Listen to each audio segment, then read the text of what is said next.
हिमांशु बोल रहे हो क्या कुछ? आपकी आवाज नहीं आ रही। सॉरी गाइस, अनम्यूट तो किया ही नहीं था। ओके, तो आवाज हम नहीं आ रही अभी आ रही है ना? Yes. हाँ जी, अभी आ रही ओके है। देन।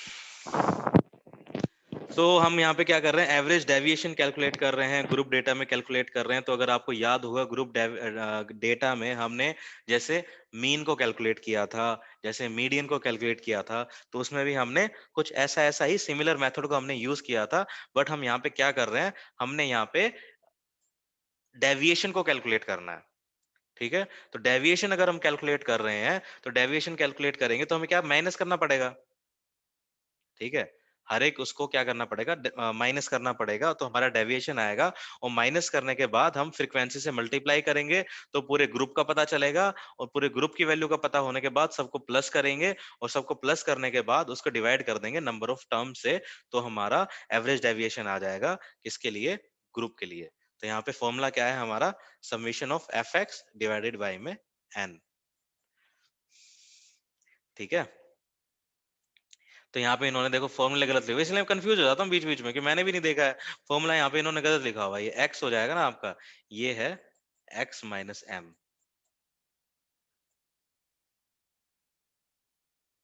यस, ये फॉर्मूला है यहाँ पे, इन्होंने यहाँ पे गलत लिखा हुआ है। m माइनस एक्स नहीं होगा, x माइनस एम होगा। ठीक है, तो यहाँ पे देखो, अगर किसी को नहीं समझ में आ रहा तो मुझसे पूछ लो। ये हमें दोनों चीज दी हुई है, मिडिल पॉइंट हमें निकालना आ गया। मिडिल पॉइंट हमने निकाले, तो हम क्या निकालेंगे? एफ एक्स निकालेंगे। ठीक है, क्यों निकालेंगे यहाँ पे? क्यों मैंने बताया था पहले, अगर किसी को नहीं समझ में आ रहा हो तो पता नहीं मुझे, भाई भगवान जाने, वो सर के ऊपर से जा रहा हो। तो मैंने बताया था कि हम ये सब क्यों निकालते हैं, क्यों कैलकुलेट करते हैं, अगर किसी को पता हो तो। ठीक है, एफ एक्स हम क्यों कैलकुलेट कर रहे हैं? एफ एक्स हम इसलिए कैलकुलेट कर रहे हैं क्योंकि हम यहाँ पे तीन लोग हैं यहाँ पे। ठीक है, तीन फ्रीक्वेंसी है यहाँ पे। ग्रुप में, अनग्रुप में क्या होता है? तो एक ही पर्टिकुलर लोग होते हैं ना वहां पे। तो वहां पे अनग्रुप में क्या होता है? एक ही पर्सन होता है। यहाँ पे हमारे पास क्या है? एक ग्रुप के अंदर मेरे पास, कहाँ गया, यस, तो यहाँ पे क्या है? एक ग्रुप में मेरे पास तीन फ्रीक्वेंसी है। ठीक है, तो तीन फ्रीक्वेंसी है, तो मेरे को यहाँ पे क्या करना पड़ेगा? यहाँ पे मेरे को मल्टीप्लाई करना पड़ेगा, इसको मिडिल पॉइंट से मल्टीप्लाई करना पड़ेगा, तब मेरा आ जाएगा एफ एक्स। क्योंकि हम यहाँ पे ग्रुप की बात कर रहे हैं, यहाँ पे एक बंदे की बात नहीं कर रहे, ग्रुप की बात कर रहे हैं। ठीक है, तो यहाँ पे क्या है? यहाँ पे चार लोग हैं, इस इंटरवल में चार लोग हैं, तो इसको मैं x से मल्टीप्लाई करूंगा तो हमारा ये आएगा। ठीक है, इसको मैं इससे मल्टीप्लाई करूंगा तो मेरा ये आएगा 612। इसको मैं इससे मल्टीप्लाई करूंगा तो मेरा ये आएगा 776। इन सबको मल्टीप्लाई करके मेरी ये वैल्यू आएगी, एफ एक्स आएगी। और मेरे को क्या निकालना है? एफ एक्स तो मेरी आ गई, लेकिन अब मेरे को निकालना डेविएशन। डेविएशन कैसे निकलेगा? मीन को माइनस कर देंगे एक्स से। ठीक है, तो जब मीन मेरा क्या है 91.67, इसमें से माइनस कर देंगे एक्स वैल्यू को, तो मेरा ये आ जाएगी, छोटे वाली एक्स आ जाएगी 20.33, 15.33, ये सब आ जाएंगी। और इसको मैं किससे मल्टीप्लाई करूंगा? इसको मैं मल्टीप्लाई करूंगा डेविएशन को किससे? फ्रीक्वेंसी से मल्टीप्लाई करूंगा, तो मेरा ये एफ एक्स आ जाएगा। ठीक है, आपको ये थोड़ा सा याद रखना पड़ेगा। ठीक है, वही है, जब तक तुम खुद से करोगे ना तुमको याद नहीं होएगा। और मैंने एक्सप्लेन किया है कि हमें क्योंकि हम ऐसा यहाँ पे करते हैं। फिर भी आप करके देखना, अगर फिर भी अटक जाओ, ना समझ में आए, लगे कि नहीं यार पता ही नहीं चल रहा मैं ये सब क्यों कर रहा हूँ, तो मेरे से डाउट सेशन में पूछ लेना। हमें बस यहाँ पे फॉर्मूला निकालना है, एफ एक्स निकालना है हमें। ठीक है, अगर आपको इससे ना समझ में आ रहा हो ना, अगर एवरेज डेविएशन में थोड़ा कॉम्प्लेक्स लग रहा हो, तो आप पीछे जाना। पीछे कहाँ जाना मैं बताता हूँ, जो हमने पहले पढ़ा था, दिखा देता हूँ मैं एक बार। शायद यहाँ पे ग्रुप में नए लोग भी हैं। सेकंड मेथड, ये देखो, ये देखो, ये रहा,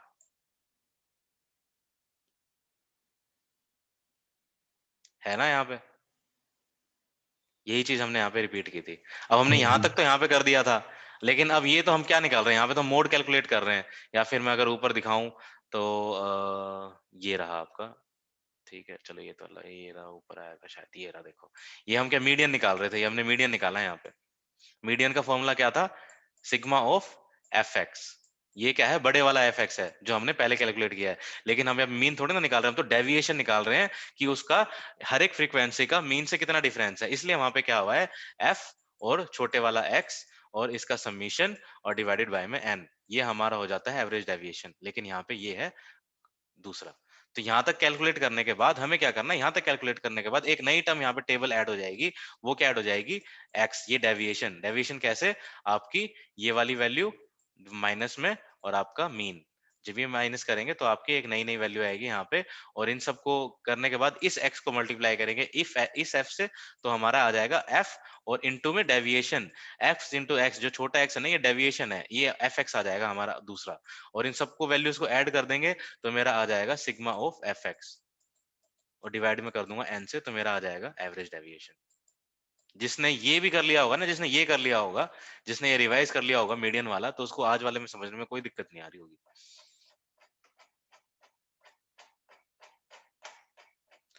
पढ़ लिया करो भाई, पढ़ते नहीं हो यार तुम, थोड़ा बहुत पढ़ लिया करो। देख रहा था मैं, YouTube पे तो कोई देखता नहीं है, ऐसे ही अपलोड करता हूँ मैं। नहीं भाई ऐसा नहीं है। मैं अभी खोल के दिखा दूंगा उनको, अभी बताता हूँ मैं। हाँ टोटल कल मैंने देखा था 76 सब्सक्राइबर, आज 80 हो गए। नहीं, सब्सक्राइबर से मतलब थोड़ी ना है यार, मैंने किसी को बोला सब्सक्राइब करने के लिए, मैंने आज तक नहीं बोला। मेरे को कोई मैटर नहीं है कोई सब्सक्राइब कर रहा है नहीं कर रहा है, मेरे को मैं कमाना बोल रही हूँ नहीं, किसी ने मेरे को सब कम सब कम सिर्फ वीडियो देखते हैं, ना किसी ने लाइक करी वीडियो, ना किसी ने नहीं कुछ। नहीं, अरे उससे कोई मतलब नहीं यार, देखो मैं कोई बिजनेस थोड़ी ना कर रहा हूँ, वो तो बिजनेस करने वाले बोलते हैं कि स्टार्टिंग में please like my video, subscribe my channel, ये वो फलाना दिखड़ा, ठीक है, उससे मेरे को कोई मतलब नहीं है। मेरे को ये है कि चलो मैं पढ़ा रहा हूँ तो बच्चे पढ़ कितना रहे हैं। अब देखो ये वाली वीडियोस मैंने अपलोड की हुई है, यहाँ पे 6 लोगों ने देखी है, 6 में से एक तो मेरा ही होगा मैंने अपलोड किया है तो चला के देखी, तो एक व्यू तो मेरा ही है, तो 5 मैंने लोगों ने ये लाइक भी वीडियो करी है देखी एक है, वीडियो। ठीक है। चलो एक ठीक है, मेरा तुम्हें भाई। अलग से तुम्हें इनाम दिया जाएगा। अब इसका मतलब ये है कि लोगों ने देखी ही नहीं है, अब देखी नहीं है तो अब भाई तुम्हें समझ में कैसे आएगा। अब यहाँ पे देखो, यहाँ पे 8 लोग हैं अभी यहाँ पे, ठीक है, मतलब 10 लोग तो रहते ही हैं। अब 10 लोग चलो ठीक है, समझ में आ गए तो अच्छी बात है। उसके बाद ना तो कोई YouTube से रिवाइज करता है, किया भी होगा तो चलो ठीक है, जिसने भी, मैं ये भी दिखा दूंगा किसने कितनी वीडियो देखी है, अभी रुक जाओ। यहाँ पे अगर आपको नहीं पता होगा ना, मैं अभी दिखा देता हूँ पूरा एनालिटिक, वो यूट्यूब स्टूडियो में पूरा एनालिटिक्स होता है, मैं अभी दिखा देता हूँ कि कौन कितनी देर वीडियो देखता है ना, मुझे यही पता चल जाता है। एनालिटिक्स में दिखाता हूँ। अब ये पूरी टोटल वीडियोस का है कि 63.6 आवर्स सबने देखी है। मैं इसको पर्टिकुलर एक वीडियो के लिए भी दिखा सकता हूँ आपको कि किसने कितना देखा है, ठीक है। अब जैसे ये वाली वीडियो है ना, 6.53 आवर्स चली है, एक 199 लोगों ने अगर ये देखी है, तो टोटल मिला के ये वीडियो 6.53 आवर्स चली है, मतलब 6 घंटे 53 मिनट की ये वीडियो चली है। अब 110 एंड 199 में अगर मैं डिवाइड कर दूं इसको, तो 190 में डिवाइड करूंगा तो क्या बचेगा, किसी ने 10 मिनट देखा है, किसी ने 5 मिनट देखा है, ठीक है। तो मुझे पता चलता है कि लोग पढ़ रहे हैं कि नहीं पढ़ किसी ने रहे हैं। 2x की स्पीड पे देखा हो तो, किसी ने 2x की स्पीड में देखा हो तो नहीं नहीं, उससे कोई मतलब क्योंकि मैं 2x 2x की स्पीड पे देखती हूँ। उसको समझ भी चलो आता है कुछ। आता तब है। तभी तो फिर तो कंफ्यूज हो सही जाती है है। ना नैना, उसको अनग्रुप और ग्रुप में समझ में नहीं आता फिर। अरे वो तभी तो 2x में मैंने जो भागते कल हो ना, अपलोड हुई इसलिए थी वो देखी है। मैंने कल 2x। की नहीं अभी देखी, मैंने उससे पहले की सारी देख रखी है। नहीं मतलब देखो मत देखो, मैंने मेरा कल मतलब ये नहीं वाली है कि आज कहने का देखी मतलब ये है बाकी। कि कम से कम रिवाइज तो कर लिया करो। अब मैं ऐसा नहीं, खोल जब के, मिस होती क्लास फिर मैं तब देख लेती हूँ।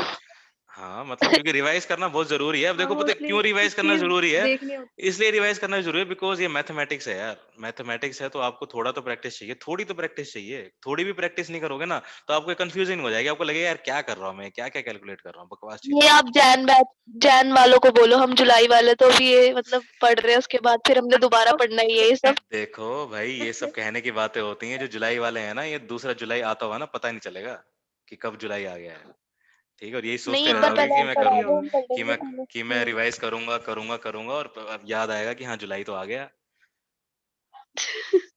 ठीक है। तो कहने का मतलब है रिवाइज कर लेना आप। मैं जो भी बता रहा हूँ ना, स्टैटिक्स में ही मैथ है, और तो कहीं मैथ है नहीं साइकोलॉजी में, देखो बाकी में तो टेंशन है नहीं, स्टैटिक्स में थोड़ी मैथ है, तो आपको एक बार तो रिवाइज करनी ही पड़ेगी। तो आप थर्सडे, कल थर्सडे है, फिर फ्राइडे है, ठीक है। थर्सडे फ्राइडे मैं चाहता हूँ कि आप सब एक बार रिवाइज कर लो, थर्सडे फ्राइडे जो भी हमने देखा है, कैलकुलेशन वाला पार्ट जो भी है। उसके बाद फ्राइडे को आप रिवाइज करने के बाद नोट्स बना लो कि मेरे को ये डाउट आया, मेरे को ये समझ में नहीं आया, और मुझे फ्राइडे को ही मुझे इन्फॉर्म कर दो, ताकि मैं सैटरडे को डाउट सेशन लूं, और जिस जिसको जो जो डाउट आया मैं सैटरडे को दोबारा से रिवाइज करके सबको दोबारा से क्लियर कर दूं। नहीं तो कोई फायदा ही नहीं है। ये क्वेश्चंस प्रैक्टिस करने के लिए मतलब जैसे 11th में स्टैट्स थी सारा ऑलमोस्ट सेम ही है, फॉर्मूलाज थोड़े बहुत डिफरेंट है, तो हम अरे क्वेश्चंस वहीं से भाई उठा के प्रैक्टिस कर सकते क्वेश्चन हैं। तो तुमको यहीं मिल जाएंगे। लो ये रहा क्वेश्चन, एवरेज डेविएशन, ये ला। इतने दुनिया भर के क्वेश्चन दे रखे हैं इसमें। है इसमें? अभी कभी देखी है हाँ, बुक खोल लेक्चर के? बुक में मिल जाते कभी हैं ना। बुक ओपन करके देखी है? जो पूछा सामने खुल रखी है ऐसे बोलो। है? और बैक तुम्हें, एक्सरसाइज नहीं देखी, अब तुम्हें चैप्टर्स देखे और सामने खुली है, मार्क हाँ कर रही हूँ मैं साथ साथ। हाँ, तो वही तो बात है। अब ये पता होना चाहिए ना कि चैप्टर के बाद में एक्सरसाइज भी होती है। ऐसा कोई बेवकूफ नहीं है बुक वाला कि चैप्टर खत्म होने के बाद एक्सरसाइज ना दे। वो तो मिलना ही मिलना है कि आपको मिलेगा ही मिलेगा। ठीक है, तो ये एक टेबल इग्नू आपको दे रखी है। एक्सेप्शन है। अब देखो एक टेबल दे रखी है यहाँ पे, इसने बोला है कि calculate the quartile deviation and standard deviation. जब आप ये दोनों कैलकुलेट करोगे ना तो सब चीज यहाँ पे आ हाँ, जाएंगी। सब चीज यहाँ पे आ जाएगी। हम्म। ठीक है, तो कम से कम ये दिया ठीक हुआ है, है। इसमें ही कर लिया करो। ये देखो अनग्रुप दे रखा है, ग्रुप दे रखा है, सब दे रखा है इधर। ऐसे ही बहाने बनाते रहते हो यार। चलो ठीक है, ठीक ठीक है। है। चलो ठीक हिमांशु, है। हाँ, हिमांशु मैं पूछ रहा था डाउट सेशन का कुछ आइडिया बता सकते हो कि कब तक मतलब लोगे सेशन, मॉर्निंग मैं इवनिंग देखो या मैं कोशिश करूंगा सैटरडे को मॉर्निंग में लेने की, 12 बजे के आसपास। ठीक है, मतलब मॉर्निंग या आफ्टरनून। मॉर्निंग में? क्योंकि मैं 2 सेशन लूंगा 12। यार, मैं सैटरडे को 2 सेशन लूंगा क्योंकि सैटरडे संडे मेरा ऑफ ओह रहता है। शिट। तो I will hmm, make sure कि मैं 2 सेशन लूं। एक मैं डाउट सेशन लूं सैटरडे को, और इवनिंग सेशन में मैं आपका 103 स्टार्ट कर दूंगा। ठीक है, और सैटरडे संडे ठीक को है। मैं 2 सेशन लूंगा, फिर जो 103 को ही कवर करूंगा मैं। तो क्या है कि 103 ठीक भी है। अभी देखो ये मेरा कंप्लीट ही हो जाएगा, स्टैटिक्स 2 बुक हमारी कंप्लीट हो जाएंगी। तो नेक्स्ट वीक में मैं कोशिश करूंगा हम्म, कि ये 103 भी कंप्लीट हो जाए। ठीक है। 103 तो इजी है, पूरी थ्योरी है। पता नहीं भाई, मेरे को सबने ये बोला है कि 103 बताओ इसके बाद। 103 103 करा मुझे दो। उल्टा इजी लगी है। तो भाई बता दो मेरे को किसको क्या पढ़ना है, मैं वही स्टार्ट मुझे करूंगा तो इसके यही बाद। गंदा लगा वैसे। सबने डिसाइड किया हुआ है। सबने किसने डिसाइड किया हुआ है? 103 ही ठीक है, 103 वो उसने डिसाइड किया ड्रॉप हुआ किया है नीचे था। आ जाओ, सबने। किसने डिसाइड नीचे किया हुआ रहो। है? मैंने कोई डिसाइड नहीं किया हुआ है। देखो मेरे लिए सब सेम है, मैंने कुछ भी नहीं पढ़ा है, तो मेरे लिए सब सेम है। हिमांशु ने तो पूरा खत्म कर दिया है यार साइकोलॉजी का ऐसा फर्स्ट सेमेस्टर। ऐसा कुछ नहीं है भाई, टाइम ही नहीं मिलता यार। कर तो मैं तभी दूं हमारे को खत्म। पढ़ा रहे हो और क्या। नहीं ऐसा कुछ नहीं है, ऐसा लगता है यार। ऐसा बस पढ़ने पढ़ने का तरीका हो जाता है, ऐसा कुछ नहीं है। पढ़ता नहीं हूँ यार मैं, बस यही तो दिक्कत है। कभी मैं दिखता नहीं हूँ किसी को पढ़ता हुआ, लेकिन फिर भी आउटपुट आ जाता है, बस दिक्कत ये है। पढ़ता हुआ किसी को नहीं दिखता मैं, पढ़ता कब हूँ। चलो, इट्स ओके। तो भाई ये हमें देखो पता चल गया, वही सेम चीज है। एफ एक्स यहाँ पे निकाल लेंगे, जो यहाँ पे आंसर आएगा उसको मल्टीप्लाई करेंगे, इससे हमारी ये वैल्यू आ जाएगी। सबको सम कर देंगे, सबको सम करने के बाद टोटल नंबर से डिवाइड कर देंगे, तो हमारी क्या आ जाएगी, तुम्हारा टोटल वो निकल जाएगा, एवरेज डेविएशन। ठीक है, ग्रुप में करना, खुद करना। ठीक है, क्योंकि मैं इसमें कितना भी ज्यादा बोल लूं कुछ मतलब नहीं है जब तक खुद से नहीं करोगे। और जिसने खुद से अगर मीडियन भी कर लिया होगा ना, खुद से मीडियन भी कर लिया होगा, तो उसको ये आराम से समझ में आ जाएगा। और तो नया तो इसमें कुछ है ही नहीं, तो मैं क्या बताऊं। डेविएशन है बस, इसमें ये वाली टर्म नहीं है एक, ये वाली टर्म नहीं है। ठीक है, और ये निकल जाएगी तो इसको फ्रीक्वेंसी से मल्टीप्लाई करना है, तो इसमें मैं क्या समझाऊं। एक्स निकल जाएगा तो इसको एफ से मल्टीप्लाई करना है, ये वाली टर्म आ जाएगी बस। और इनको सम करके हम टोटल नंबर से डिवाइड कर देंगे, हो जाएगा।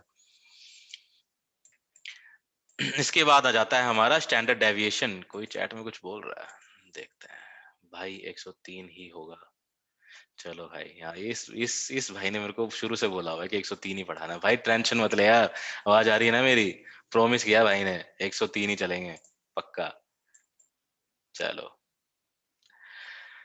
सो next we have standard deviation. आवाज तो आ रही है ना सबको?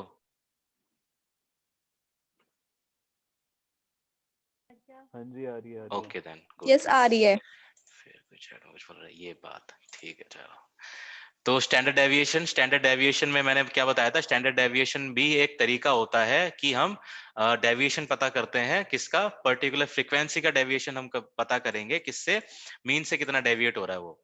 ठीक है, मीन से कितना डेविएट हो रहा है हम वो पता करेंगे। और क्या बस इसमें तरीका क्या हो जाता है, इसमें हम स्क्वायर कर देते हैं। ठीक है, बस ये डिस्टेंस ऑफ, अगर किसी ने साइंस पढ़ी होगी ना, तो ये बेसिकली हमें बताता है distance of square of the ये डेविएशन। तो हम यहाँ पे क्या करते हैं, स्क्वायर कर देते हैं बस। कुछ ये तो और भी आसान है, देखो दिख रहा है ना आसान। अनग्रुप में क्या है, सिर्फ डेविएशन निकाला। यहाँ तक तो हमने किस में कर लिया था, यहाँ तक तो हमने ऊपर देखा था ना एवरेज डेविएशन में। देखो एवरेज डेविएशन में हमने किया था ऊपर, कहाँ गया भाई,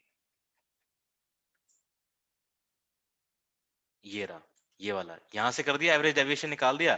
एवरेज डेविएशन निकालने के बाद बस हमने क्या किया, उसको स्क्वायर कर दिया, इसका स्क्वायर कर दिया, 8 का स्क्वायर 64, इसका स्क्वायर, सबका स्क्वायर किया, ऐड किया 332, 382 डिवाइडेड बाय में टोटल टर्म्स कितनी है हमारे पास, टोटल टर्म्स है हमारे पास 8 ही है ना, हाँ 8, अरे सॉरी, हाँ ये रहा स्क्वायर रूट। देखो यहाँ ना क्या करते हैं यार ये, अच्छा ठीक है, ये रहा square root of summation of X square, क्या कर रहा हूँ, square root of summation of X square divided by में एन। स्क्वायर रूट पता है ना सबको क्या होता है, इसका मतलब पता है क्या होता है, ये यहाँ पे जो लिखा हुआ है आगे, इसका मतलब पता है, नहीं पता है तो पूछो जल्दी, मेरे को लग रहा है कि ये पता नहीं है। ये क्या होता है पता है, स्क्वायर रूट जिसे हम बोलते हैं, ये एनीवन? हाँ अंडर रूट होता है। हाँ अंडर पता रूट होता तो है, है। तो पता है ना सबको भाई, यस। हाँ कोई ऐसा जिसको ना पता हो?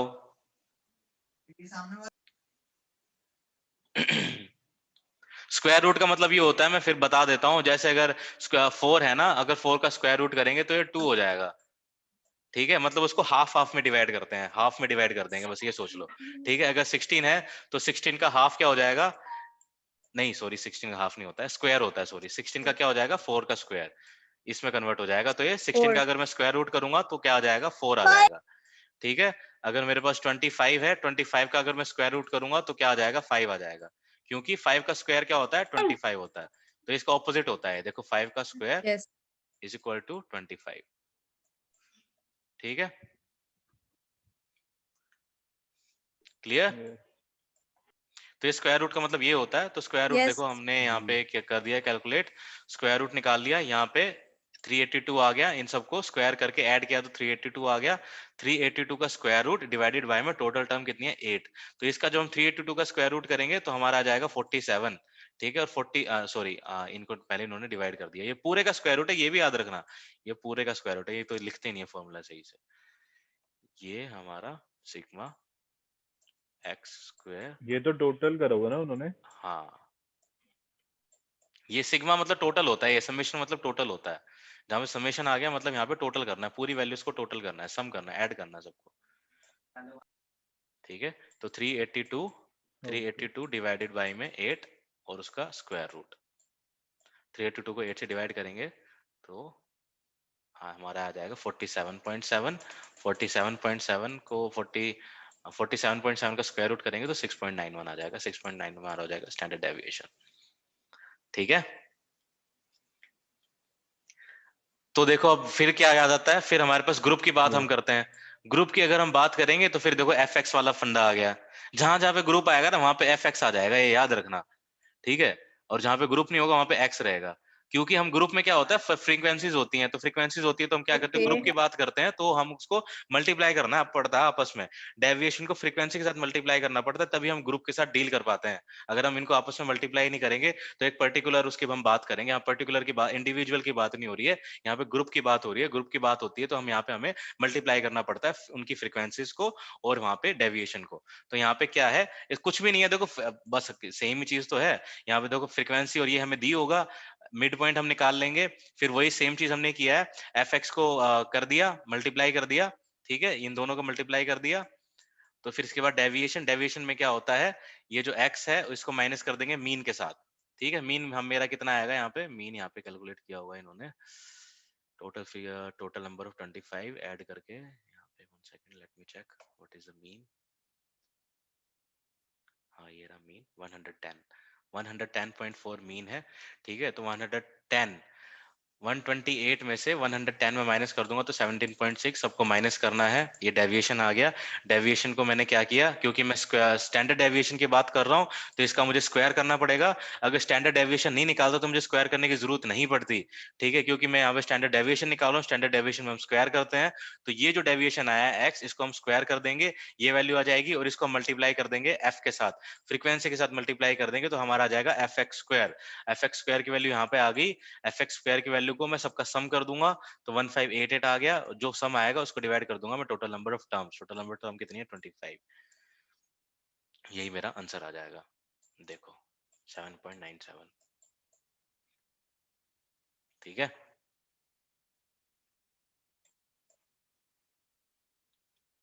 अब हमारे पास आता है ये शॉर्ट मेथड। अब ये श्रद्धा है आपकी, अगर सीखना है तो सीखो, नहीं तो इसको गोली मारो, कोई जरूरत नहीं है सीखने की, क्योंकि हम साइकोलॉजी पढ़ रहे हैं, मैथ में ज्यादा पढ़ने की जरूरत नहीं है। मुझे पता चल गया मैथ के बच्चे ज्यादा बच्चे हैं नहीं, तो मैथ में ज्यादा अगर डिटेल में जाएंगे तो दिक्कत हो जाएगी। तो ये क्या है, ये एक्स्ट्रा मेथड दिया हुआ है यहाँ पे, देखो शॉर्ट मेथड दिया हुआ है। शॉर्ट मेथड तो है ये, ठीक है। तो शॉर्ट मेथड हमें यहाँ पे, लेकिन ये थोड़ा सा कैलकुलेशन थोड़ी वो है, वो मतलब इसमें दो तीन चीजें ज्यादा हैं, और वैसे शॉर्ट है ये। तो अगर आपका मन है, अगर आप सीखना चाहो तो ये सीख सकते हो कि शॉर्ट मेथड, ये वाला फॉर्मूला हम अप्लाई करते हैं यहाँ पे, ठीक है। ये वाला फॉर्मूला अप्लाई करके हम आंसर निकालते हैं। तो यहाँ पे हम आंसर निकालेंगे ये वाला फॉर्मूला अप्लाई करके। तो आपकी मर्जी है, अगर आप सीखना चाहो तो सीख लो, अदरवाइज आप इसी से ही काम चलाओ, ठीक है। क्योंकि ये आसान है, देखो ये आसान है, इसको याद रखना तो कितना आसान है। स्टैंडर्ड डेविएशन कैसे निकालना है, स्क्वायर रूट है sigma F X square by N. तो आप यही याद रखो। एग्जाम में ऐसा नहीं आएगा कि आपको शॉर्ट मेथड से यूज करना है, स्टैंडर्ड डेविएशन निकालना है, चाहे ये मेथड यूज करो चाहे ये वाला मेथड यूज करो, और ये आप ये मत ही करो, क्योंकि कोई मतलब नहीं है, क्योंकि हमें मैथ तो पढ़नी ही नहीं है, ठीक है। यस। तो ये हो गया हमारा खत्म, हमारी यूनिट खत्म हो गई है। तो आप क्या करना, आज के लिए होमवर्क दे देता हूँ, टीचर बन जाता हूँ तुम्हारा। ये सब क्वेश्चन करके देखना खुद से, 1 2 3 4, बस ये क्वेश्चन कर लो, ठीक है। या फिर 3 और 4 कर लो, खुद से कर लो 3 और 4। कोशिश करो थर्सडे और फ्राइडे को ये 2 क्वेश्चन करने हैं।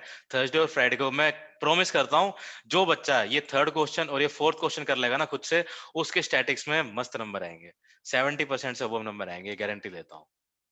जो बच्चा ये 3rd और 4th क्वेश्चन कर लेगा, ओके। ठीक है, ये मैं गारंटी ले रहा हूँ। जो ये 3rd और 4th क्वेश्चन कर लेगा उसके बहुत अच्छे मार्क्स आएंगे, किसमें, आपके स्टैटिक्स में। ओके, तो ये यूनिट हमारी खत्म हो गई ठीक है है। हिमांशु डन। इसके बाद क्या कहते हैं, मैं क्या करूंगा, मैं सोच रहा था कि सैटरडे को क्या करूंगा, मैं खुद भी इसको सॉल्व करूंगा, ठीक है। तो अभी तो क्या है यार, मैं स्क्रीन पे ना, क्या कहते हैं, टच स्क्रीन तो है नहीं मेरे पास, तो माउस से मेरे को बड़ी दिक्कत होती है, लिख नहीं पाता मैं। तभी बस को मैंने एक ऑर्डर किया है, क्रोम बुक ऑर्डर किया है, आई होप आ जाएगा। तो मैं अगर हो पाया तो मैं उससे सेशन लूंगा, अगर हो पाया तो। उसमें क्या है, मैं डायरेक्ट स्क्रीन पे ही लिख के आपको बता सकता हूँ, कैलकुलेट करके डायरेक्ट लिख के बता सकता हूँ। तो आ जाएगा, 12 को आ रहा है, 12 जैन को आ जाएगा, ऑर्डर डिलीवर हो जाएगा। तो then I will C.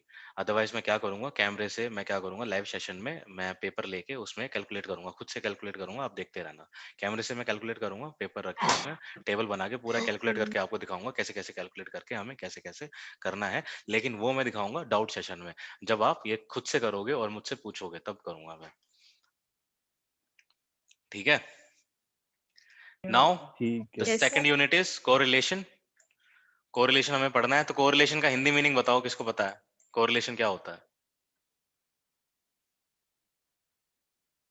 Anyone, कोई भी बता दो यार। चीज को कोरिलेट करना। उसी से जुड़ा हुआ कोरिलेट।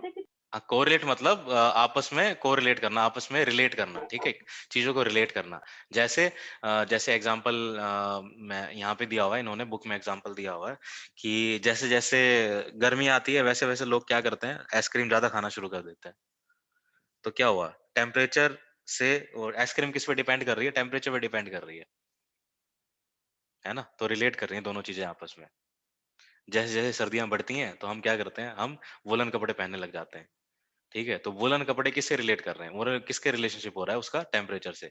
टेम्परेचर कम होगा तो हम क्या करेंगे, हम वुलन कपड़े ही ज्यादा यूज करेंगे। तो चीजें क्या कर रही हैं, आपस में कोरिलेट कर रही है, मतलब एक की वजह से दूसरी चीज हो रही है, दूसरी की मतलब एक की वजह से दूसरी चीज हो रही है। तो जहां पे एक की वजह से दूसरी चीज में फर्क पड़ता है, उसी को हम बोलते हैं कोरिलेशन, ठीक है। या इसको हिंदी में इसको बोलते हैं सहसंबंध। मैंने आज देखा था हिंदी में इसका मीनिंग, कोरिलेशन को, सहसंबंध। अब सहसंबंध को कैसे एक्सप्लेन करूं, आई डोंट नो, ठीक है। सह संबंध को कैसे कराएंगे, कोरिलेशन मतलब जो चीजें ठीक आपस है में समझ रिलेट गए। करती हैं, जो चीजें आपस में रिलेट करेंगी, बस इसका ये बेसिक मीनिंग है। तो देखो अब हम आगे, आप सोचो कि हम पढ़ रहे हैं, स्टैटिक्स पढ़ रहे हैं, तो हम स्टेप बाय स्टेप क्या कर रहे हैं, एक स्टेप आगे बढ़ रहे हैं। जैसे जैसे यूनिट हम आगे बढ़ रहे हैं ना, सिलेबस आगे कंप्लीट कर रहे हैं, वैसे वैसे हम एक स्टेप आगे का बढ़ रहे हैं, ठीक है। सबसे पहले हमने क्या सीखा, सबसे पहले हमने ये सीखा कि स्टैटिक्स की हमें जरूरत क्यों है साइकोलॉजी में। उसके बाद हमने ये सीखा कि भाई हमें डाटा डाटा बनाना पड़ेगा, ऑब्जर्व करना, तो डाटा आएगा हमारे पास। अब डाटा मेरे पास आ गया तो मेरा पहला काम क्या होगा, उसको क्लासिफाई करना है, ठीक है, उसमें क्लास इंटरवल बनाना है, क्लासिफाई करना और एक उसको अलग तरीके से लिख देना ताकि मैं उनको कंपेयर कर सकूं। ये सेकंड स्टेप सीखा। तीसरे स्टेप में हमने क्या सीखा कि तीसरे स्टेप में हमने ये सीखा कि चलो हमने डाटा बना लिया, अब उसको मैं रिप्रेजेंट कैसे करूं। लिख तो मैंने लिया, टेबल तो मैंने बना लिया, अब रिप्रेजेंट कैसे करूं, तो कैसे रिप्रेजेंट करूंगा, ग्राफ से रिप्रेजेंट करूंगा, बार ग्राफ से, हिस्टोग्राम से, फ्रीक्वेंसी पॉलीगन से, ठीक है, इन सबसे मैं उसको रिप्रेजेंट करूंगा। अब रिप्रेजेंट भी मैंने कर दिया, चलो अब मैंने ये काम कर दिया। अब मेरे को क्या करना, अब मेरे को उस डाटा से कैलकुलेशन करनी है और मेरे को कोई डिसीजन लेना, अब मेरे को ऑब्जर्व तो करना है ना कुछ तो फायदा उठाना है ना। स्टैटिक्स हमें क्या करता है, स्टैटिक्स हमें क्या हेल्प करता है, स्टैटिक्स हमें हेल्प करता है कि सब चीजों को कंपेयर करके कुछ मैं रिजल्ट निकालूं और मेरे को पता चले कि ये सब वैल्यू में इतना इतना डिफरेंस है, तो मैं ये काम करूंगा तो इनका डिफरेंस कम हो जाएगा या उसको मैं यूज करूंगा। ठीक है, स्टैटिक्स को यूज करूंगा उनको रिलेट करने के लिए। तो हमने रिप्रेजेंट कर दिया। उसके बाद मैंने क्या देखा, उसके बाद यार चलो मेरे को ना अब एक सेंट्रल टेंडेंसी चाहिए। मेरे पास तो 100 लोगों का डेटा है, तो 100 लोगों का डेटा मैं कैसे पढूं, एक साथ तो मैं नहीं पढ़ सकता। तो मेरे को क्या करना पड़ेगा, एक मेरे को सेंट्रल टेंडेंसी की वैल्यू निकालनी पड़ेगी जो मुझे पूरे डेटा का ब्रीफ आइडिया देगी। ठीक है, पहले फिर उसके बाद हमने ये सीखा जिसको हमने बोला मेजर ऑफ सेंट्रल टेंडेंसी। वो किसके अंदर उस वो हम मेजर कैसे करते हैं, सेंट्रल टेंडेंसी को निकालते कैसे, कैलकुलेट कैसे करते हैं, मीन मीडियन और मोड से। मीन मीडियन और मोड हमें क्या करता है, एक वैल्यू हमें दे देता है, एक मिडिल वैल्यू दे देता है जो हमें आइडिया बताती है पूरे डेटा का। अब मुझे ये पता चल गया। अब उसके बाद हमने क्या सीखा, मेजर ऑफ वेरिएबिलिटी। ठीक है, उसमें हमने क्या सीखा, अब ये देखा कि हमने एक मीन मीडियन मोड तो निकाल लिए, लेकिन उसमें ये नहीं पता चल रहा कि जो फ्रीक्वेंसीज है उनके बीच में क्या रिलेशन है, उनके बीच में कितना डिफरेंस है, मीन से वो कितना कम है या कितना ज्यादा है वो हमें नहीं पता। तो वो हमने किस में सीखा, वो हमने सीखा मेजर ऑफ वेरिएबिलिटी में। अब कोरिलेशन में हमें क्या सीखना है, कोरिलेशन में हमें ये सीखना है जब भी हमारे पास दो वेरिएबल होंगे ना, कोई डेटा है और मैंने दो चीज ऑब्जर्व कर रहा हूं, जैसे ऊपर जितनी भी चीजें हैं हमने क्या सीखा है कि भाई ये एक ऑब्जर्व किया, स्टूडेंट है जैसे 10th क्लास के स्टूडेंट है और उनके मार्क्स कितने आए हैं। ठीक है, हमें यही चीज मैं देख रहा हूँ ना अभी तक कि 10th क्लास के स्टूडेंट, स्टूडेंट नंबर 1 2 3 और इसके 10 मार्क्स हैं, इसके 15 मार्क्स हैं, इसके 20 आए हैं। ठीक है, तो मैं ये अनग्रुप में ऑब्जर्व कर रहा हूँ और ग्रुप में मैं क्या ऑब्जर्व कर रहा हूँ कि भाई 10 से 15 नंबर आए हैं 5 बच्चों के। ठीक है, 15 से 20 नंबर आए हैं 10 बच्चों के। तो ये मैं ग्रुप में ऑब्जर्व कर रहा हूँ, ये सब कर रहा हूँ। लेकिन कोरिलेशन में क्या आएगा, कोरिलेशन में हमें ये देखना है कि मेरे पास सपोज मेरे पास कोई डेटा है, डाटा ए। ठीक है, और वहां पे मेरे पास डेटा है और यहाँ पे सीरियल नंबर 1 2 3 4। ठीक है, ये सपोज लो एम्प्लॉयज हैं, कंपनी के 4 एम्प्लॉयज हैं। तो मैंने उनका एक तो ये देखा कि उनकी एज कितनी है। ठीक है, और एक मैंने ये देखा कि उनकी सैलरी कितनी है। ठीक है, कि उनकी सैलरी कितनी है। ठीक है, समझ में आ रहा है। सपोज मेरे पास ये इस तरह का डेटा है, जब इस तरह के डेटा में हमें क्या करना पड़ेगा, एज को और मेरे को सैलरी को कोरिलेट करना है। मतलब इनके बीच में हमें रिलेशन बताना। सपोज कि जो अभी होता है ना, जैसा जैसे अगर मैं 25 का मैं जॉब लग गया, 25 का मैं गवर्नमेंट जॉब लग गया और मेरी सैलरी कितनी है, मेरी सैलरी सपोज 50,000 है।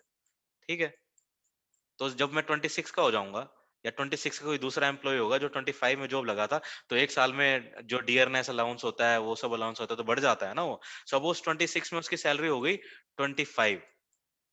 कोई कोई एम्प्लॉय है उसकी 30 एज है, कोई एम्प्लॉय है उसकी 30 एज है और उसकी सैलरी है सपोज 65।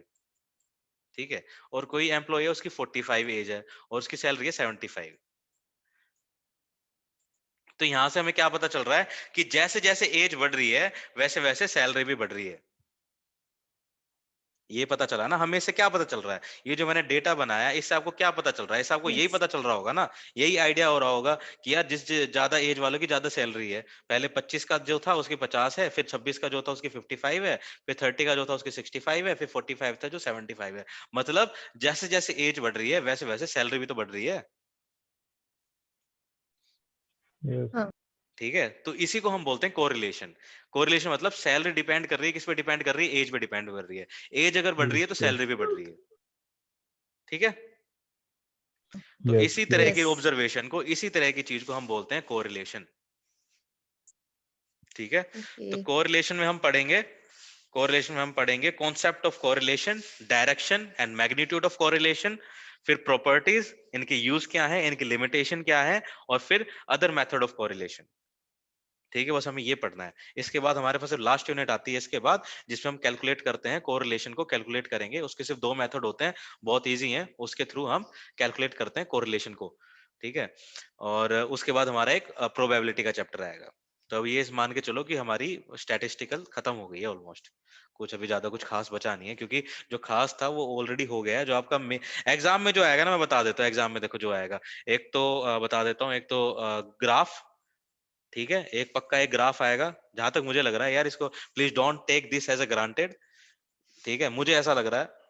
तो एक ग्राफ में से कुछ हाँ आएगा, वैसे ग्राफ तो फिर आएगा ही आपका आएगा। एक मीन, फिर एक मीडियन, ठीक है, फिर मोड आपका ये इंपॉर्टेंट हो जाएगा, मोड, इसके बाद आपका डेविएशन, एवरेज डेविएशन, ठीक है, और आपका ये स्टैंडर्ड डेविएशन, और आपका क्वार्टर डेविएशन शायद नहीं आएगा, फिर भी आप देख लेना, क्वार्टर डेविएशन पढ़ लेना। क्वार्टर डेविएशन आपका इसमें से मोस्टली आपका जो न्यूमेरिकल पार्ट होगा ना, आपका इसी में से बन जाएगा, न्यूमेरिकल आपका जो पार्ट होगा, ठीक है। तो आगे दो चीज और आएंगे छोटी छोटी, एक दो चीज और आएंगे, एक में आता है कोफिशिएंट ऑफ ये कोरिलेशन, इसमें एक छोटा सा पार्ट है न्यूमेरिकल वो बनेगा, और एक बनेगा प्रोबेबिलिटी में से, वो ज्यादा कोई ऐसा कॉम्प्लेक्स नहीं है। लेकिन मेन आपका ये है जो मैंने बताया, इसको बहुत अच्छे से पढ़ लेना, क्योंकि इसमें से पक्का आपका बड़ा क्वेश्चन आएगा एक, ये गारंटी है। इसके अलावा तो थ्योरी आएगी थोड़ी बहुत, तो थ्योरी तो कोई ऐसी टेंशन नहीं है, अगर आपको ये पढ़ ही लिया तो थ्योरी तो इसमें से आएगी ना।